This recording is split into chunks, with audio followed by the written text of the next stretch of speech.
Hey everybody, on this episode of the American Land Seller, it's actually our initial episode, and so we just had some fun with it. You're going to see that there is, unfortunately, a little bit of learning curve with the audio, but other than that, I think it's going to be enjoyable. We sure had a great time making it, and I hope you enjoy it and come back for more. In the second episode, we have Brett Vidian coming in from Southern Illinois with RE/MAX Integrity. We're going to talk about all kinds of stuff, including how he got into real estate. But this episode is just for you, and it's just for fun, and it's us practicing. So thanks for bearing with us, and we will get better every single episode.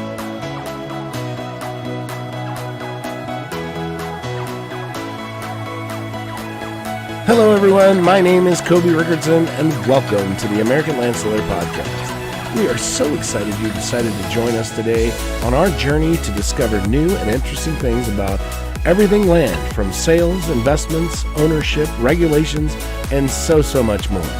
Our mission is to connect you to the top folks in the country where it has to do with land, so we can learn more about everything from agriculture to land development. Okay, Kobe and our special guests, let's get started.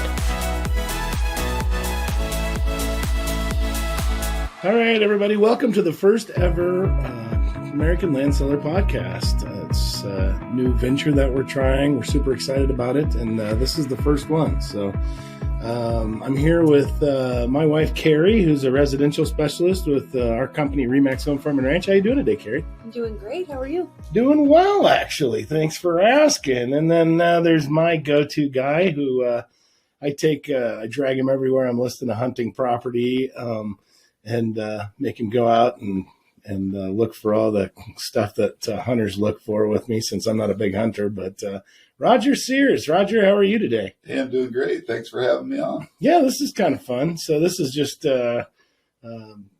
trying to get practiced on what this is going to be and what's going to look like in the future.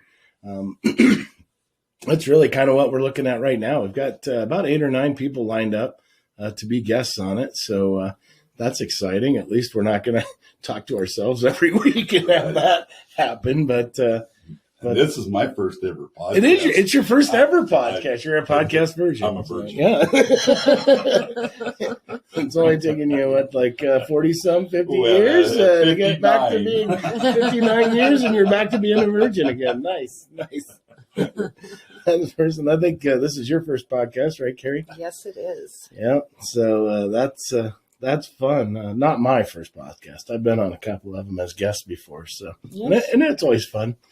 It's always fun. So anyway, we just kind of want to discuss some ideas of what kind of things are you guys interested in, or would you like to hear about as far as land when it comes to a podcast? So Roger, as we think about what we're doing as we're going forward here with this new adventure, what kind of stuff, that's kind of really what I want to know is what do people want to hear about? What do we want to dig into as far as land goes? What are your interests? What kind of fun stuff would you think that we could throw on here to be interesting to the listeners? Well, I'm very passionate about the Delta Waterfowl and Nebraska Bowhunters Association.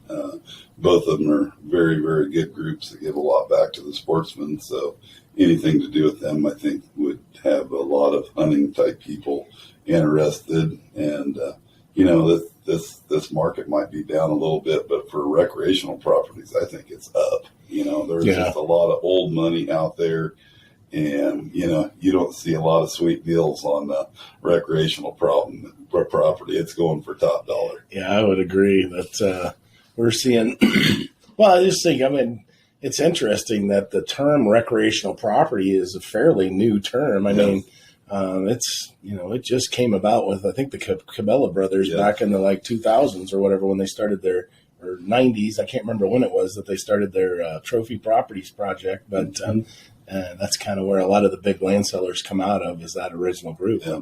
That's where recreational property actually came as a term. So, right. Yeah, no, that's a good point. And I like your idea of maybe some of these associations and stuff like that. I know even Ducks Unlimited does a lot with grants and things like that. So It might be fun to talk to somebody about some of that grant funding that they're able to do, Sure. and stuff like that. But that's a great point. I appreciate that point there. Carrie, what do you think? Like you're a residential specialist. I know you've worked on some, some acreages, but really houses are your thing. That's what you kind of hold dear to your heart. But as you're driving around from your appointment to appointment, and you throw on your podcasts or whatever, what would be interesting to hear about as far as the land world goes, as far as regulation, sales, marketing, stuff like that? Well, yeah, like you said, I'm a residential specialist. I don't know a whole ton about land. So when I've had a few listings that had some smaller acreages on it. And luckily my sellers knew a lot about their property. So I was able to represent them well enough.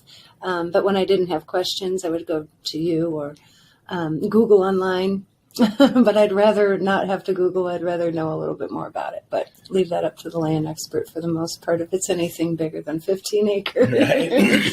Lately, it's been kind of interesting because we've had a lot more land guys partnering with residential specialists to do projects. I know I've got a couple that I'm working on right now. One's like a couple hundred acres with a nice house on it. And so I've partnered with a residential specialist and we're working together, actually marketing it at the same time. And it's been really fun.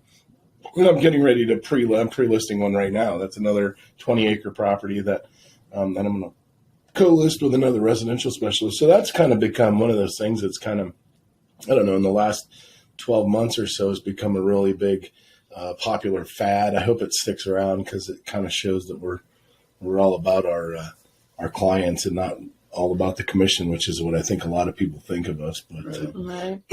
but Carrie, the housing market, for coastal, you're starting to panic, I think, a little bit as a residential agent. I think, I don't know that's the truth in Nebraska, but are your clients feeling like that? Are they listening to the news on the coast and kind of feeling the same way? Are you seeing a dip in the market, or, what are you seeing as far as consumer confidence and interest rates and the economy and stuff like that? Well, interest rates are going up, as everybody knows. But the majority of the people that I've been dealing with, they're really more focused on what their monthly payment is going to be. Not so much the interest rates, but on that same note, when they could qualify 6 months ago for a $200,000 home, because of interest rates, they might now be down to more of a $140,000 or $150,000 home due to that bottom line of what their monthly payment is going to be. Yeah. So when their numbers go down like that, so does the availability of the criteria that they're looking for. So I'm seeing houses staying on the market a little bit longer. They're not selling within a week, Right. but they are still selling. Yeah. Mm-hmm. What about on your seller side? Are you seeing them pull back just a little bit because they don't want to? I guess my theory is they don't want to give up their 1.82% interest rate, so they're gonna, they're gonna hold on to their house, and you 5 kids can live in that 1 bedroom for another, another few years until the interest rates come back down, and the natural attrition of it's time to upgrade our house is just we'll wait. Yeah, So, I'm seeing that a lot. I'm seeing at least a lot of change in that. The ones that are selling, they're selling because they have to sell. They're moving, they're, relocating, or they've already gotten something else in place. And so they have to sell. But yeah, I think that people are slowing down or waiting to see what happens with the market. Yeah. Roger, like you just mentioned, you just touched on this earlier, but we're not seeing that on the agriculture side. I'm not seeing it on especially not the recreational properties. I think there for a while, you throw some river ground or something like that up. And there was some premium price tags that people were checking the check for, but I'm not seeing quite that ridiculousness, but that's holding its value. There's buyers. Oh yeah. There's a whole lot of people out there that have done well in life and just want to have a little bit of peace and tranquility in Nebraska. And, you can hate it, you can be mad about it, or you can embrace it. And with your business, you embrace it, and I see a lot of out of state people coming into Nebraska to enjoy the good life. And it is what it is, so I'm one of them people. I'm always looking for a neat property. And I mentioned I think I bought 3 properties through you, or assisted in buying 3 properties through you. So, 3 or 4. Yeah. So, we're always on the hunt for a good hunting property. So, yeah. Yeah, but it's got to be within 12 centimeters of where you want it. You're a typical recreation guy, I want it this way. And so, there's been some fun stuff. I mean, you could see some things out there right now that have been on the market for quite a while that would be an immense project. But, man, once you're done, you could have a really nice spot. Oh, absolutely. And I've got you've asked me to go along on a couple of your listings, and it's just just pretty blessed to get to see properties like that you'd never dream of getting to be on. And it's just like, man, why couldn't I have been Warren Buffett's son instead of a poor guy? I would have you buying properties for me left and right. And you can go buy one. Nope, I didn't get the right color duck on this one, so I'm gonna have to go another way. That's really funny. I guess that's just kind of an overview of what we're trying to do with our podcast here. And any advice, Roger? You listen to them as you're driving around, don't you? What do you? I think it's fun and entertaining, and anytime you got Kobe and Roger and Carrie in the room, it's probably going to be fairly entertaining. So, at least I hope so. And, maybe we can work on getting Warren Buffett. I am a little bit concerned. We need to work on, maybe get Warren Buffett here. Yeah. Maybe we can get you an introduction to Mr. Buffett, and maybe he's looking to invest in some. And I think I'm the only podcast person on the planet that has electric shock collar underneath my chair. And so if I start to say a swear word, you bleep me, Yeah, we can't have swear words. So keep it clean. So. Yes. But but yeah, we can we invited Carrie just to bring the brain cells in the room. Right. Yeah, that's like the Beauty of the Beast, and I guess we all know who the 2 beasts are. And so. Yeah, I think next week, next time, the second one is going to be Brett Vidian from Southern Illinois. Oh yeah, interesting guy. Yeah. So now, I'm definitely just going to do not much talking. We'll let that guy talk about he knows a lot about hunting. He's done guides in Florida, and he's managed hunting properties in Florida and Illinois, and. So yeah, it's going to be pretty fascinating. I'm looking forward to listening to his, and I hope I get an invite back sometime. Yeah. Well, I think my plan is to kind of have some guest hosts, so there'll be a couple of hosts, and then we'll bring somebody on, and just that way we have more interaction. But, sure, maybe we can do a on spot place from our new hunting place, and that's true. And that is a Ducks Unlimited project. So the new one is. New one's a Ducks Unlimited design project. So really super excited. Moments away from closing on a $2 million deal. That's a fun one. That is going to be a fun one with the wells and stuff in it. So. Super excited. That'll be nice. Yeah, but Carrie, any advice for me as we take on this journey? Just be you. Don't stay up late. Be the real estate man. Be the real estate man. Yeah, that's right.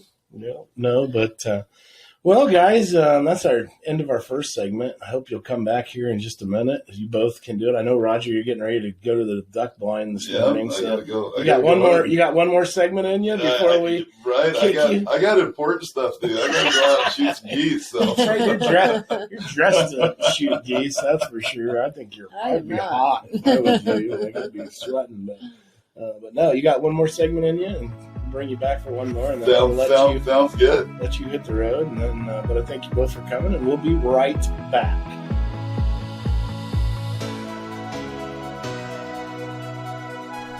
Today's episode is brought to you by Remax Home Farm and Ranch. Remax Home Farm and Ranch is the premier marketing and selling real estate company in Nebraska and South Dakota. You can find all the great Remax agents and their listings at homefarmranch.com. That's homefarmranch.com. You can look up and see what they're up to and follow along on all the things that they have going on. Once again, this episode is brought to you by Remax Home Farm and Ranch, and you can find their listings and their agents at homefarmranch.com. Once again, homefarmranch.com. All right, we're back here with Roger Sears and Carrie Rickertsen on our inaugural podcast. Roger's doing what are you doing, Roger? Non-typical deer. Non-typical deer. We had to take a brief moment to find Roger something to drink. He was getting a little parched. I didn't want him spending the whole episode coughing and gasping over there. So I think we got him hooked up. It's too early. I guess this is before lunch or right at lunch. We're taping this. It's too early for beer, I guess, right, Roger? Right. We're on straight iced tea. Straight iced tea? Unleaded. Unleaded. So, and you said you got about 10 more minutes and then you're jetting out of here. So we probably ought to get to some stuff. You know, one of the things that I kind of wanted to go over with you guys today was like, we're looking ahead. We're kind of booking some people for our podcast. We want to get things going. What are your thoughts? I'll start with you, Roger.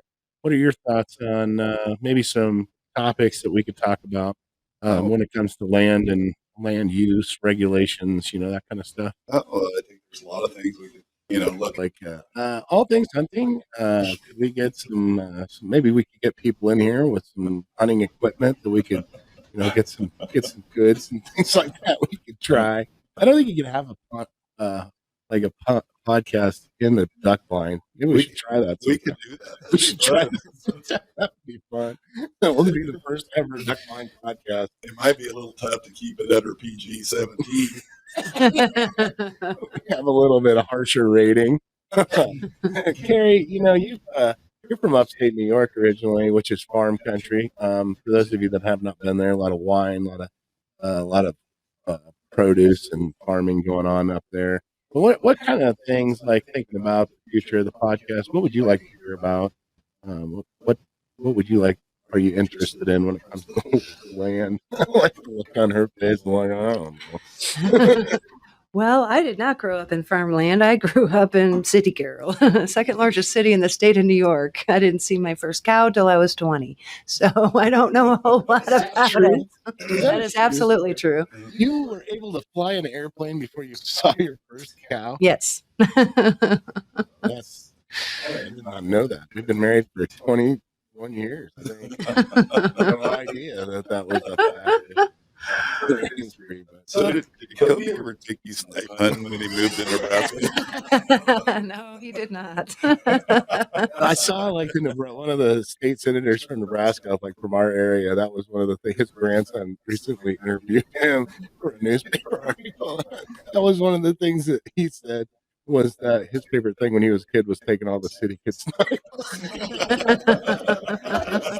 Wow, you must be done with your political career. You must be at its end if you're admitting that in the newspaper.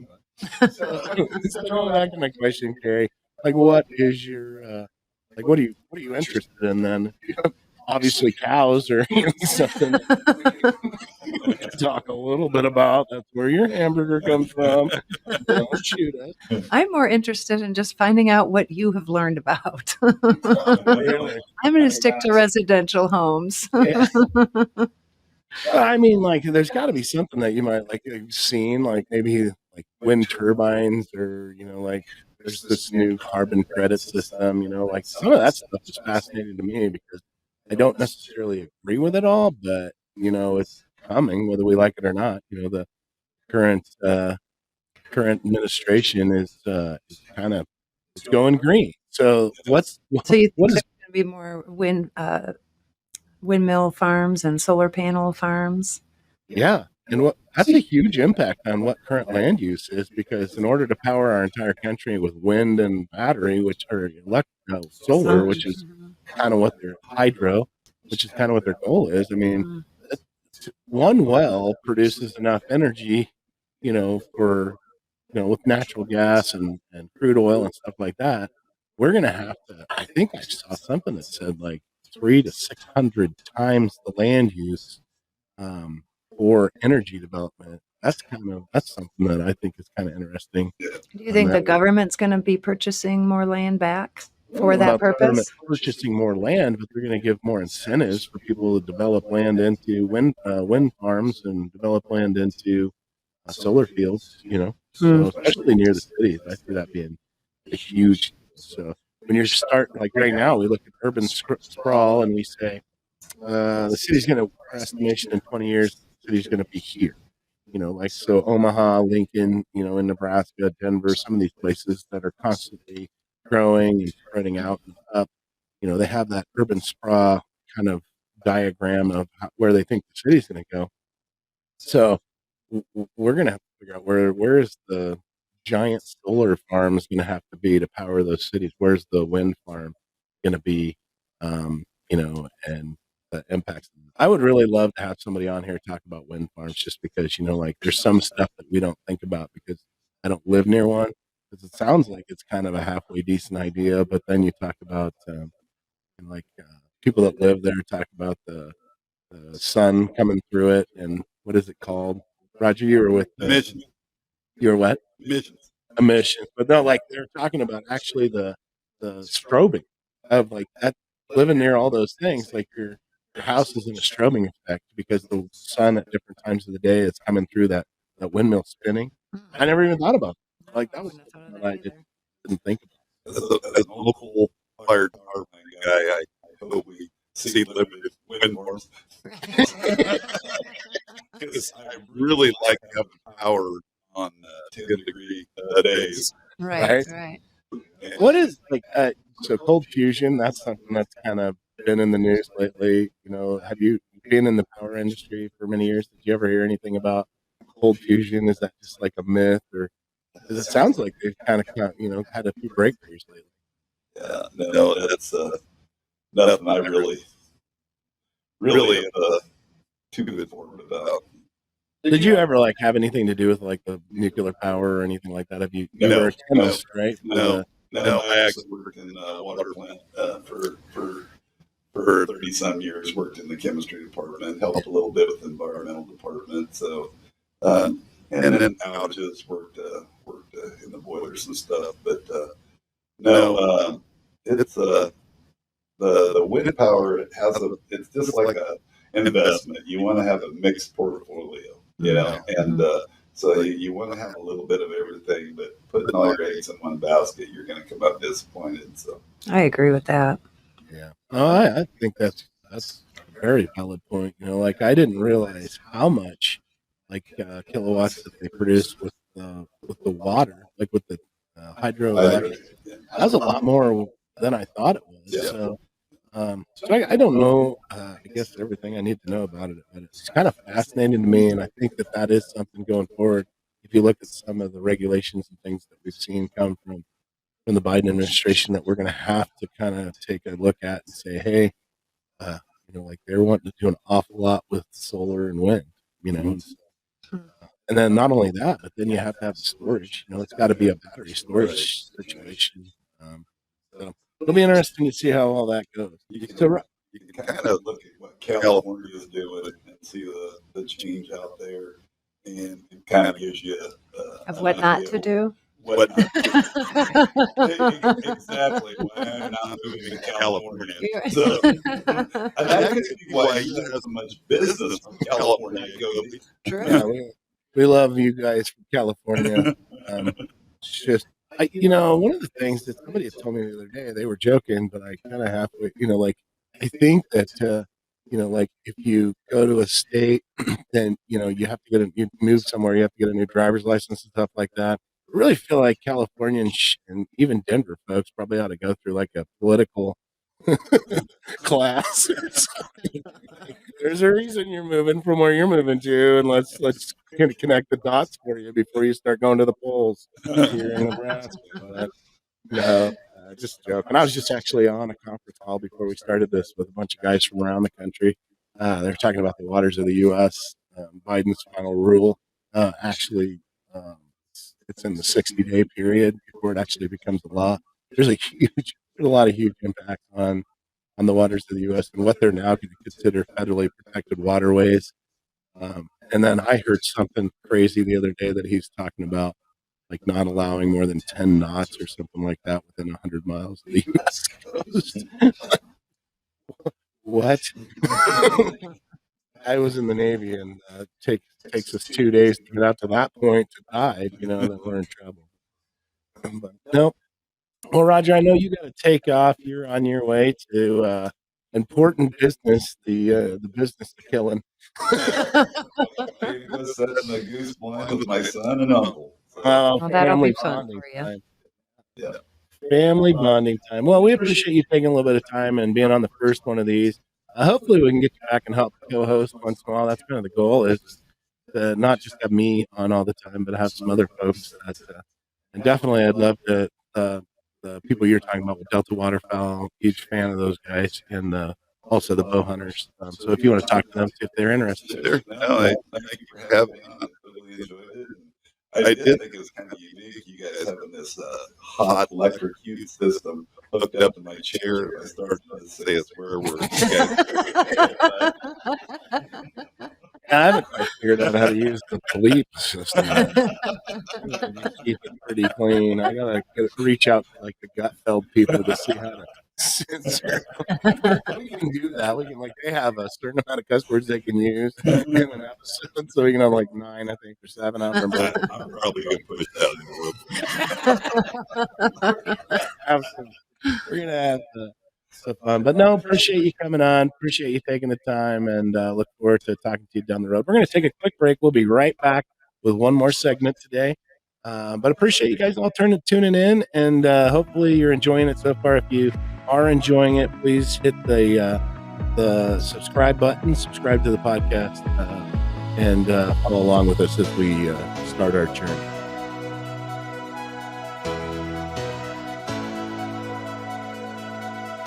Today's episode is brought to you by Remax Home Farm and Ranch. Remax Home Farm and Ranch is the premier marketing and selling real estate company in Nebraska and South Dakota. You can find all the great Remax agents and their listings at homefarmranch.com. That's homefarmranch.com. You can look up and see what they're up to and follow along on all the things that they have going on. Once again, this episode is brought to you by Remax Home Farm and Ranch, and you can find their listings and their agents at homefarmranch.com. Once again, homefarmranch.com.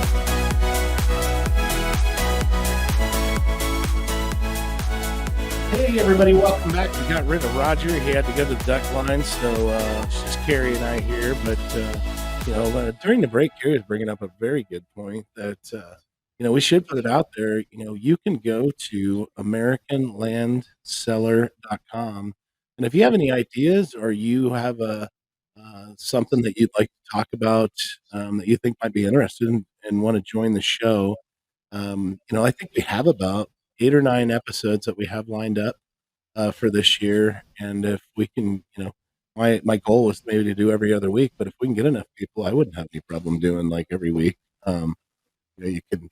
But if you have any ideas, you can reach out to us. Just go to AmericanLandSeller.com, and there's a place where you can send us an email or reach out to us. So, all right, Carrie, back to growing up in upstate New York. I know you grew up in the city, but there is an awful lot of farmland up in that part of the country. There's onions, there's grapes, for wine. There's a bunch of wineries and stuff. Yes, there are. And then there's an awful lot of national park land up there too. Did you, as growing up as a kid, did you get out of the city at all, or you just? Honestly, not very often. We used to go to the Adirondacks, the mountains, go skiing. in the wintertime and camping in the summer when I was a little kid. But then, yeah, no, I was pretty much city bound. I wasn't a nature fan back then. Now I absolutely love being outside. I remember being a kid and like going to we thought Lincoln was quite the big well North Platte was quite the big city for us growing up like so that and then I go to Rochester now and it's like I'm always upside down and backwards as soon as I enter that place. I'm like I have a really good sense of where north is everywhere but that part of the place. It like breaks my brain when I drive in there. I'm like, where are we at? So, but great folks up there, though.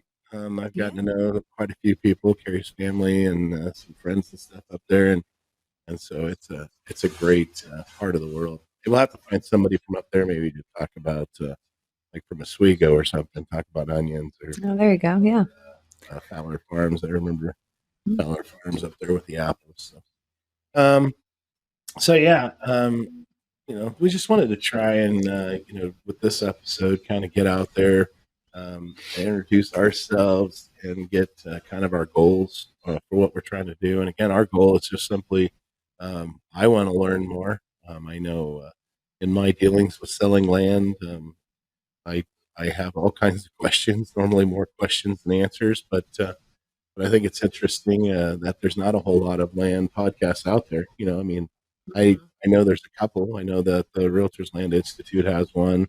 They've kind of paused it right now as they're doing some restructuring, but I think that one's coming back. Lou Jewell from North Carolina, he's a staple in the world. Hopefully, he gets to be on this one, kind of tell us how he got started and stuff. But he's got Let's Talk Land. Yeah, I mean, I heard that. him. Yeah, Mhm. I've heard National Land. I just saw one that this last year National Land started a podcast, so I got to go dig into that one too. But Carrie, like going back to that, I know I kind of asked you that before, but is there anything out there that kind of you just like you've seen in real estate that I know you don't want to sell it, but you thought, man, that's just would be fascinating to know more about that? Well, yeah, I mean, any land, it's fascinating. I don't know. I don't have the knowledge. I haven't gone to all this schooling and everything, training that you've been through. Um, but when I do come across a piece of property that's for sale or a buyer will reach out to me and want some information on it, um, the questions that they have, I would have never thought to ask those questions because, again, I don't know a whole lot about the land side of things. But that's why I direct them to you, the land expert. So, Yeah, yeah. It's interesting that you have that attitude because we see an awful lot of like residential agents that specialize and they do an excellent job in marketing and selling residential properties. And then they'll have somebody from like a family member that inherited some land call up and say, "Hey, can you list this?" And then all of a sudden you see them try.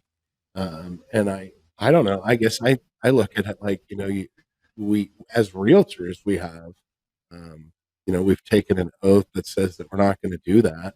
Um, when you're chasing a commission or trying to do like a really low commission on something, when you don't have the marketing it in the right spots.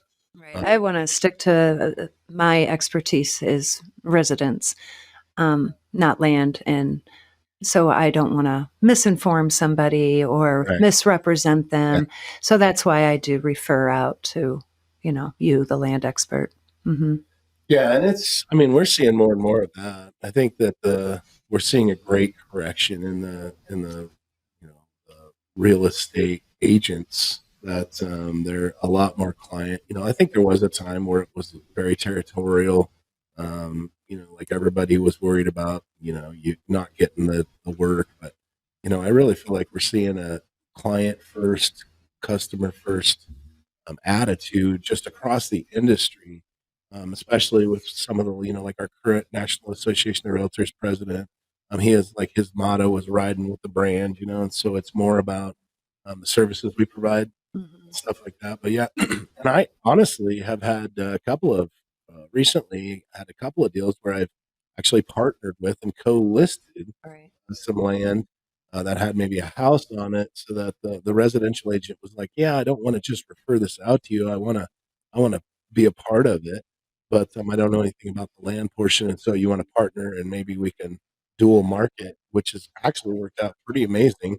It's just a matter of communication and stuff. So, but we've had some pretty good luck with that. I know, like Rod Canterbury in Oklahoma, he's doing the same thing. A lot of folks in the land industry are willing to work with you, and then you don't have the liability of not representing a property uh, correctly. Right. So, Carrie, how do folks get a hold of you? Like, I know you're kind of in this area. You're a residential specialist. You're the residential guru. Um, so, what areas of Nebraska do you work? And like, what is your contact information if somebody's looking to buy or sell a house? How do they get a hold of you? So my main office is in Gothenburg, Nebraska. I also work out of the North Platte branch. I pretty much serve South Central, and Western Nebraska. So if anybody's looking to buy or sell a home, I would be happy to help you out. You can reach me at 308-529-8078. You can also shoot me an email at Carrie at remaxhfr.com. That's CARRIE at REMAXHFR.com. Stands for Home Farm Ranch.com. Yeah, that's not heifer. It's not Remax heifer. No. We're not going to repeat that mistake with the license plate again. There's a small story that when we first started this company, I did thought it's an exciting gift. I got my wife personalized license plates that were remaxhfr.com, and unfortunately, every time people looked at it, they're like, "What's a Remax heifer?" So those were on my truck. And then, of course, all our friends thought it was pretty funny that you were calling your wife a heifer. Yeah, she's the Remax heifer. Not true. But no, that was funny. So and just like we do cover. I mean, we have office in Gothenburg, Nebraska, North Platte, Nebraska, and Scottsbluff, Nebraska. So Yes. pretty much all of Grand Island, North and South, all the way out to the Panhandle. That we can, we would look at properties. And then I'm licensed in Nebraska and South Dakota. So all of those two states, if it comes to land, commercial properties or luxury properties, I'm love to help you out. So, but anyway, so, but and you're like residential guru. So we were talking about this earlier about like the lack of inventory, and I think we kind of got a little bit sidetracked with that. But what like my theory, I guess, on the lack of inventory is that like they're with the high interest rate. Not only do you have people that are not wanting to buy, which I don't see that. I guess I see there's still quite a few buyers out there, but I get the feeling that people are like, well, I got a 2% interest rate. I'm just gonna the kids can all six of them can stack up in that one bedroom for one more year, until interest rates come down. Is that a feeling you're getting too? It's just sellers don't want to, they don't want to spend the extra money on interest payments. With some of them, yeah. And they think that it's going to maybe go down in a year. I'm not a fortune teller, but I don't think it's going to go down in a year.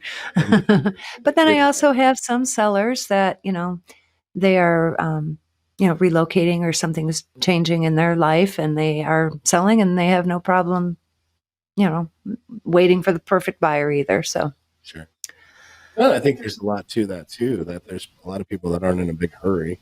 They're like, if I can get this, then I'll do it. But there's always those things. No. And I still have some investors that are still looking for a halfway decent deal, and they're still looking. So, yeah.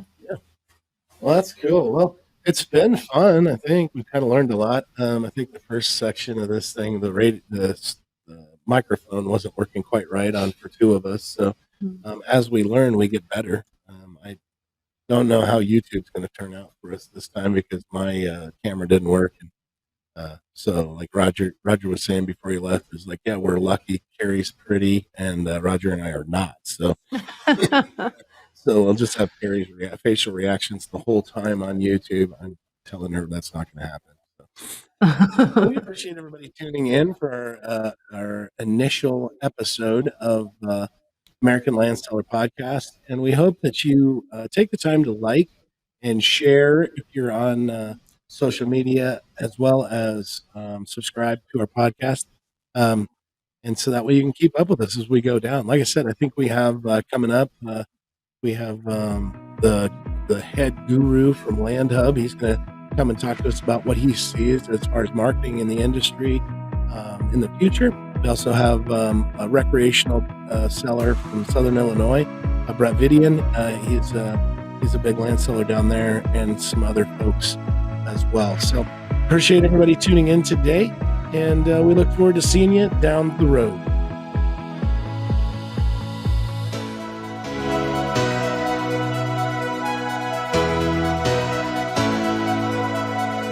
You have been listening to the American Land Seller Podcast.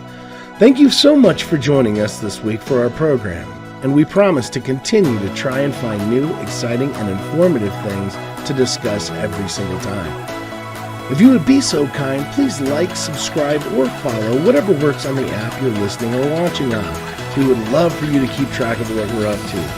Thanks again, and until next time, God bless you. Have a great week.